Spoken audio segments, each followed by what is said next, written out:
नमस्कार दोस्तों, VK knowledge electrical में आप सभी का स्वागत है। दोस्तों, हमारे एप्लीकेशन पर हर मंडे फ्री में प्रैक्टिस टेस्ट होता है, आप उसे अटेम्प्ट कर सकते हैं।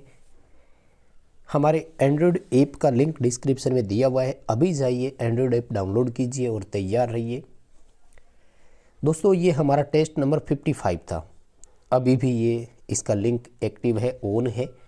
यदि आप इसे अटेंड करना चाहते हैं तो जाइए, लिंक डिस्क्रिप्शन में दिया हुआ है, ऐप डाउनलोड करें और फटाफट से इस टेस्ट को अटेम्प्ट करें। टेस्ट का सॉल्यूशन वीडियो हम हमारे यूट्यूब चैनल पर प्रोवाइड करवाते हैं, तो किसी भी क्वेश्चन को विस्तार से अगर आपको समझना हो, देखना हो, तो आप ये वीडियो देख सकते हैं। इसके लिए आप चैनल को सब्सक्राइब करके ज़रूर रखें, जैसे ही वीडियो अपलोड होता है आपके पास नोटिफिकेशन आ जाएगा। यदि आपने टेस्ट अटेंड कर लिया तो आइए सॉल्यूशन देख लेते हैं एक एक करके।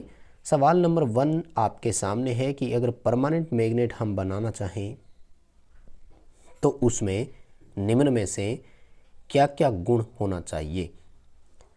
परमानेंट मैग्नेट की प्रॉपर्टी हमसे पूछी जा रही है। देखो दोस्तों, स्थायी चुंबक तब बनता है जब उसमें रेजिडुअल मैग्नेटिज्म उच्च हो, यानी अवशिष्ट चुंबकत्व जितना अधिक होगा परमानेंट मैग्नेट उतना ही जल्दी बनता है।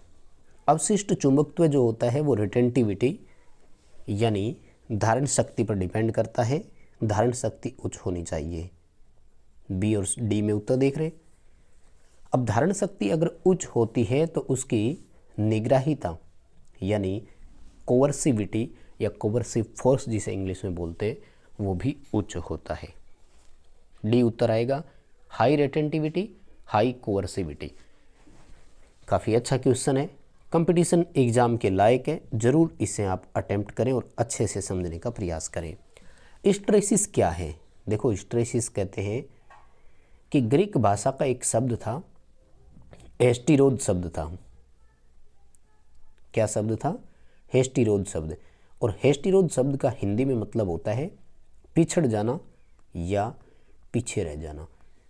तो हमारे कौन पीछे रह जाता होगा? हम सब जानते हैं कि हम पदार्थ को चुंबकित करने के लिए एक बल लगाते हैं जिसे H बोलते हैं, और पदार्थ खुद उस टाइम मैग्नेटाइजिंग होता है, चुंबकत्व पदार्थ का, उसे B से दर्शाते हैं। कहते हैं कि जितना हमने प्रयास लगाया चुंबकित करने के लिए पदार्थ उतना चुंबकित हो नहीं पाता है, इसी का नाम स्ट्रेसिस है। ए उत्तर सही होगा, बी H से लैगिंग हो जाना, यानी पदार्थ का चुंबकत्व आरोपित चुंबकत्व से पिछड़ जाता है या पीछे रह जाता है। अगला सवाल देखिए, दो समांतर धारावाही चालकों के बीच यदि धारा दोगुनी कर दी जाए और उनके बीच की दूरी को भी दोगुना कर दिया जाए तो ओवरऑल फोर्स क्या होगा? देखो, दोनों चालकों के बीच में जो बल होता है ना, वो उनके धाराओं के गुणनफल के और दूरी के व्युत्क्रमानुपाती होता है, और उसके अलावा परमेबिलिटी पर भी डिपेंड करता है, जो कि 4 पाई इंटू 10⁻⁻7 हेनरी प्रति मीटर होती है, वो उसके भी। देखो, धाराओं को दोगुना करने से ऊपर वाला मान 4 गुना हुआ और दूरी को दोगुना किया तो ये 2। 4/2 का अगर आप हल निकालते हैं ओवरऑल तो हमें देखने को मिल रहा है कि फोर्स जो है वो डबल हो रहा है। ठीक है, यानी ओवरऑल बल जो है वो दोगुना होगा, ध्यान रखिएगा। ठीक है, अगला सवाल देखिए, मैग्नेटिक परिपथ का है।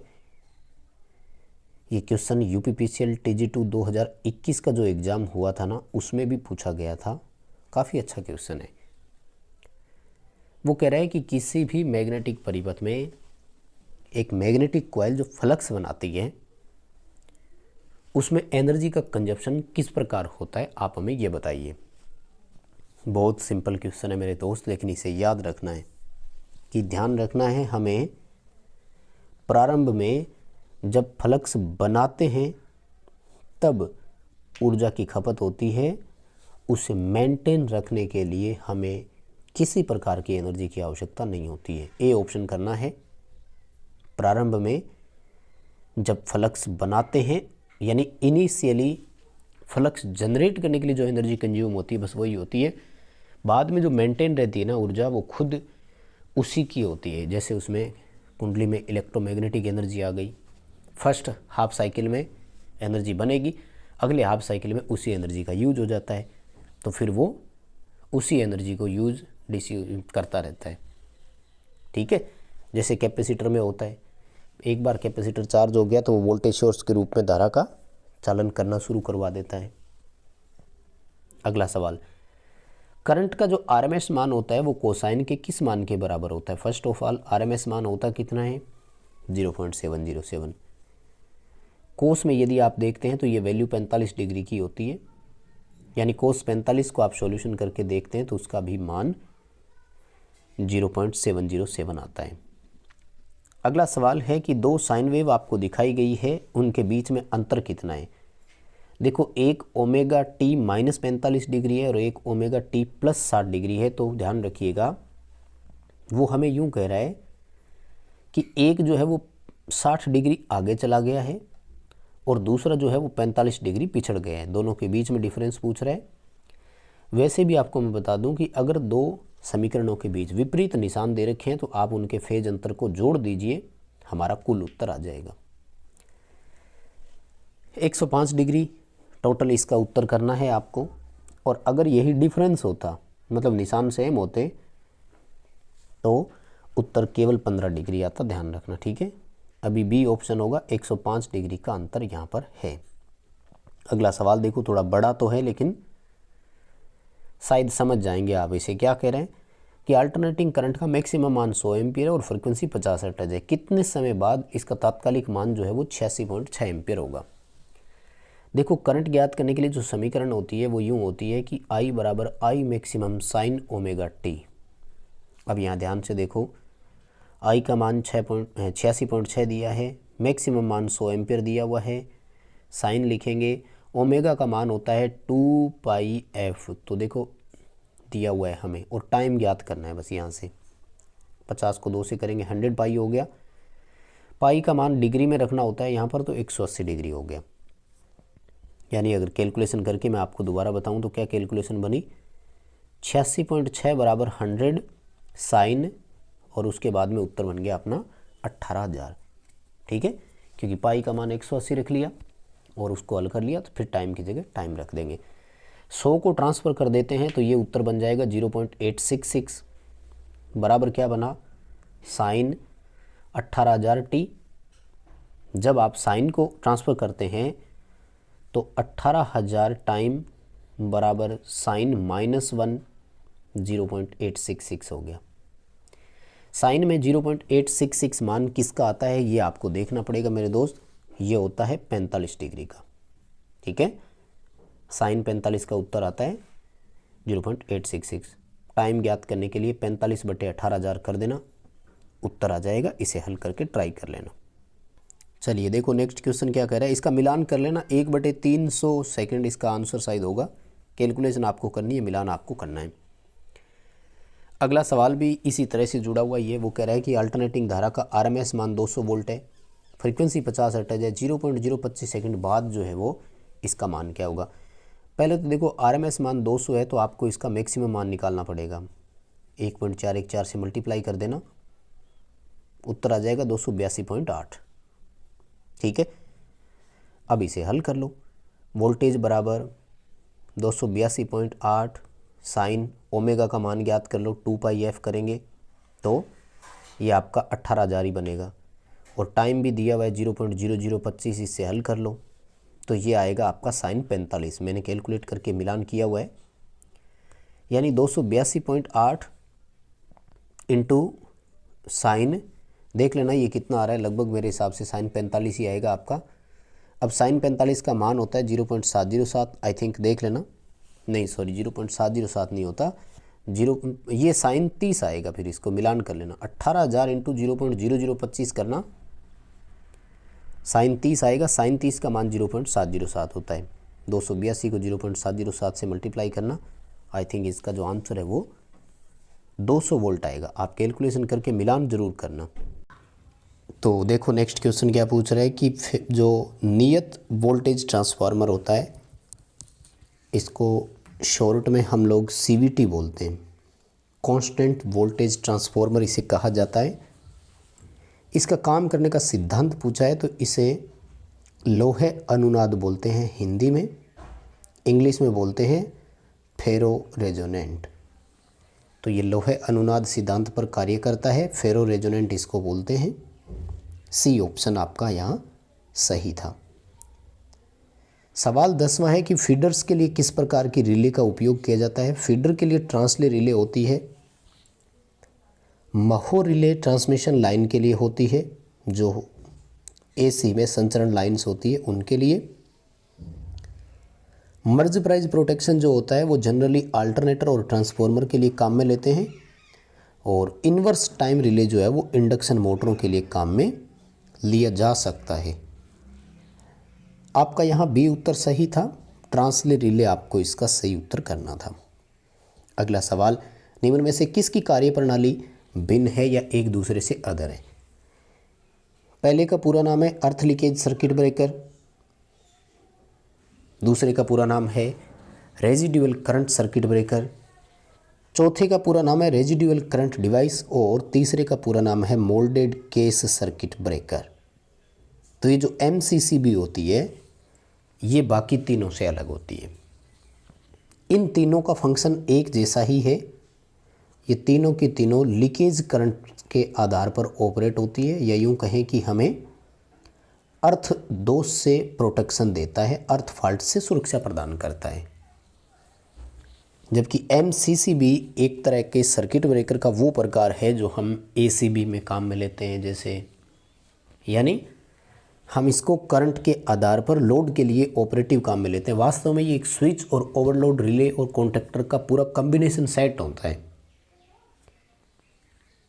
MCB से जो है इसकी कंस्ट्रक्शन थोड़ी सी अलग होती है। IGBT के पूरे नाम 4 सिरे पूछे गए हैं भाई अगले सवाल में।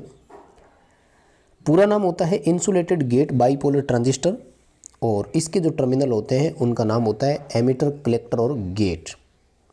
ठीक है, एमिटर, कलेक्टर और बेस जो है ये BJT के टर्मिनल्स होते हैं, बाईपोलर जंक्शन ट्रांजिस्टर बोलते हैं। गेट, ड्रेन और सोर्स ये तीनों FET के टर्मिनल होते हैं। फील्ड इफेक्ट ट्रांजिस्टर इसको बोलते हैं, JFET भी बोल सकते हो, और मोसफेट भी वो दूसरे प्रकार में आता है, तो मोसफेट को भी आप उसके नाम के साथ में चाहें तो याद रख सकते हैं। अभी आपको यहाँ बी उत्तर सही करना था।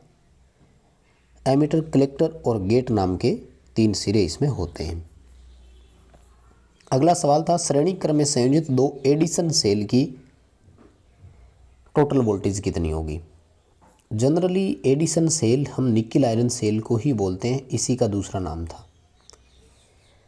निकिल आयरन सेल की पूर्णावेशित वोल्टेज 1.4 वोल्ट मानी जाती है। 2 सेल अगर श्रेणी क्रम में जुड़ेंगे तो इसकी वोल्टेज जो है वो 2.8 वोल्ट हो जाएगी, है ना। 2.8 वोल्ट इसका सही उत्तर है। और अगर ये दोनों सेल पैरेलल में कनेक्ट होते तो फिर 1.4 वोल्ट उत्तर है, तो अपन 1.4 वोल्ट ऑप्शन के साथ ही इसमें जाते। श्रेणी समांतर का बस आपको थोड़ा सा ध्यान रखना है, सिंपल सा है। अगला देखो सवाल पूछ रहा है चार्जिंग और डिस्चार्जिंग के दौरान एक निकिल आयरन सेल में क्या होता है। 2-3 बातें बताता हूँ। सबसे पहला पॉइंट है इसका कि इसका आपेक्षिक घनत्व स्थिर रहता है। इलेक्ट्रोलाइट का काम है केवल आयंस को ट्रांसफ़र करना, आयंस को स्थानांतरित करने के काम आता है। अब देखो जो इलेक्ट्रोलाइट का रिलेटिव डेंसिटी है या स्पेसिफिक ग्रेविटी बोल सकते हो आप, आपेक्षिक घनत्व, वो इस आधार पर बनता है कि उसमें एसिड का निर्माण होता है कि जल का निर्माण होता है। डिस्चार्जिंग के दौरान बहुत अधिक जल बनेगा तो आपेक्षिक लिक्विड जो है वो पतला हो जाएगा, इलेक्ट्रोलाइट, और आपेक्षिक घनत्व कम हो जाएगा। इसी तरह से चार्जिंग के दौरान एसिड का निर्माण होता है और वो गाढ़ा हो जाता है। जनरली सेल की बात कर रहा हूँ मैं, लेकिन एक निकिल आयरन सेल में ऐसा नहीं होता है। यानी ना तो जल का निर्माण होता है और ना ही जल वहाँ पर अवशोषित होता है, यानी ऑब्जर्व किया जाता है, मतलब एब्सॉर्ब भी नहीं होता। ऐसा नहीं कि जल को अवशोषित कर लिया और फिर रिलीज़ कर दिया, दोनों ही नहीं होते। और जल का निर्माण नहीं होता, ना ही जल उसमें से अवशोषित किया जाता है।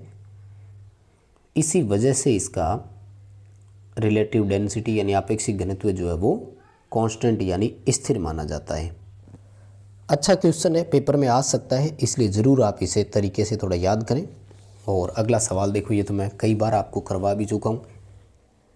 बैटरी को 100 वोल्ट से चार्ज करना है, लेकिन बैटरी की वोल्टेज कितनी है 12 वोल्ट, मतलब हमारे पास एक्स्ट्रा वोल्टेज कितनी हो गई 88 वोल्ट।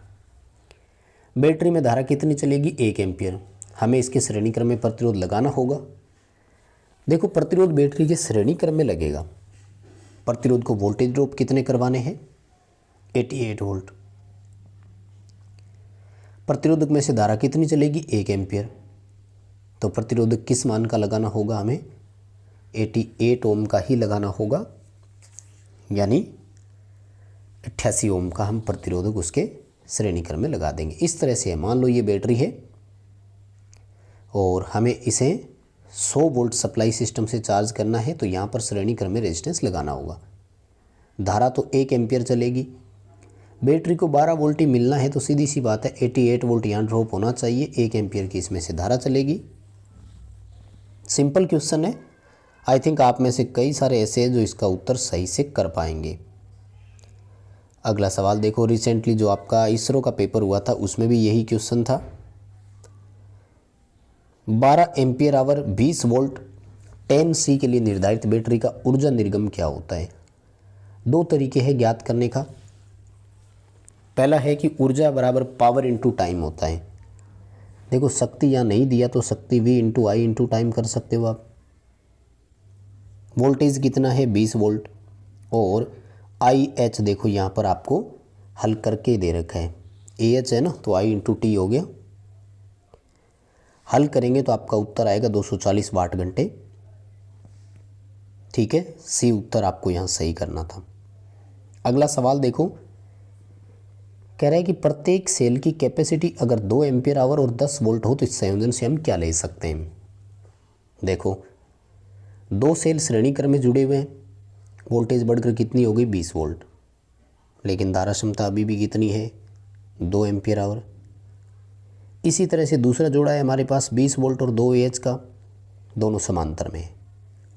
समांतर में वोल्टेज तो नहीं बढ़ेगी, लेकिन धारा क्षमता बढ़कर कितनी हो जाएगी 4 AH, यानी इस संयोजन से हम 20 वोल्ट 4 एम्पियर आवर कैपेसिटी प्राप्त कर सकते थे। अगला सवाल, अधिक स्थिर वोल्टेज सोर्स कौन सा है। वो सोर्स अधिक स्थिर माना जाएगा जिसका इंटरनल रेजिस्टेंस कम हो। एक आदर्श वोल्टेज सोर्स का आंतरिक प्रतिरोध 0 मानते हैं, इसलिए जिसका आंतरिक प्रतिरोध कम हो वह वोल्टेज सोर्स अधिक स्थिर है, डी सही हो जाएगा। अगर वोल्टेज की जगह धारा सोर्स पूछ लेता अपन से, देन वो करते जिसका प्रतिरोध उच्च है। ठीक है, यानी जैसा कि आप बी ऑप्शन में देख रहे हैं। अगला सवाल है, आदर्श वोल्टेज सोर्स निम्न में से किसके समतुल्य होता है। मैंने अभी बताया आपको, आदर्श वोल्टेज सोर्स वो होता है जिसका आंतरिक प्रतिरोध 0 हो और 0 प्रतिरोध जो होता है वो अपने शॉर्ट सर्किट का 0 मानते हैं। ए ऑप्शन आपका यहाँ सही हो जाएगा, क्योंकि शॉर्ट सर्किट का प्रतिरोध भी 0 और वोल्टेज सोर्स का प्रतिरोध भी 0। डिपेंडेंट सोर्स कितने प्रकार के होते हैं। डिपेंडेंट सोर्स 4 प्रकार के होते हैं। Voltage dependent voltage source, current dependent voltage source, voltage dependent current source और current dependent current source. Topic करवाया हुआ है, आई थिंक आपको ज़रूर वहाँ से सीखने को मिलेगा और याद भी रह जाएगा। ठीक टॉपिक है, इसे कर सकते हैं। निम्न में से गलत कथन का चयन कीजिए। कौन सा गलत कथन है। इंडक्टर निष्क्रिय होता है, करंट सोर्स सक्रिय होता है, रजिस्टर भी निष्क्रिय होता है, वोल्टेज सोर्स सक्रिय होता है, तो डी उत्तर गलत हो गया। वोल्टेज सोर्स को इसने निष्क्रिय तत्व लिख दिया। ठीक है, सक्रिय वो होते हैं जिनमें कोई ना कोई ईएमएफ सोर्स अपना हो अंदर, और निष्क्रिय एलिमेंट वो होते हैं, तो अब इंडक्टर और रजिस्टर में अपना कोई वोल्टेज सोर्स नहीं होता है। डी उत्तर आपको यहाँ सही करना था। अगला सवाल देखो, 3 फेज 4 वायर सप्लाई सिस्टम का उपयोग कहाँ करेंगे। सेकेंडरी डिस्ट्रीब्यूशन यही होता है हमारा, जो वितरण प्रणाली हम घरों में काम में लेते हैं वो। ट्रांसमिशन और प्राइमरी डिस्ट्रीब्यूशन ये हमेशा 3 फेज और 3 वायर पर ही होंगे, प्राइमरी हो या सेकेंडरी हो। अगला क्वेश्चन देखो कि निम्न में से किस में स्टैटिक ऊर्जा होगी? पोटेंशियल एनर्जी बोलते हैं। पोटेंशियल एनर्जी स्प्रिंग में होती है। एक दबी हुई स्प्रिंग है तो कोई भी काम करवा सकती है ना स्प्रिंग, जैसे अपने मापी यंत्रों की स्प्रिंग, आप इसका एग्जांपल ले सकते हैं। 3 फेज 3 तार परिपथ में जब असंतुलित भार हो तो शक्ति नापने के लिए कौन सा काम में लेंगे? 2 वाटमीटर विधि काम में लेंगे, क्योंकि 3 फेज 3 वायर अगर बात करें तो ये डेल्टा सर्किट हो गया। डेल्टा में न्यूट्रल हमारे पास नहीं होता, इसलिए असंतुलित के लिए 3 वाटमीटर विधि आप उपयोग में नहीं ले सकते। 4 वाटमीटर कोई विधि है नहीं, तो 2 वाटमीटर विधि ही हमारा यहाँ पर सही उत्तर होगा। निम्न में से कौन सा स्टेटमेंट सही है? देखो, धारावाही चालक के कटा क्षेत्रफल में यदि वृद्धि कर दें तो स्किन इफेक्ट के कारण धारा में कमी होगी। बिल्कुल सही बात है, यही तो हो गया। अगर चालक मोटा है तो स्किन इफेक्ट उतना ही उसमें अधिक होगा और धारा प्रवाह जो है वो बीच के भाग में से कम होगा। तो पहला ही सवाल इस जो लाइन है वो सही है, बाकी सारे स्टेटमेंट इसके गलत है। तो बस दोस्तों, यही थे आज के 25 क्वेश्चन हमारे इस टेस्ट में। उम्मीद करता हूँ क्वेश्चन पसंद आए होंगे। प्लीज़ वीडियो लाइक कर देना, चैनल सब्सक्राइब कर लो और डिस्क्रिप्शन में लिंक दिया हुआ है, हमारा एंड्रॉइड ऐप डाउनलोड ज़रूर करना।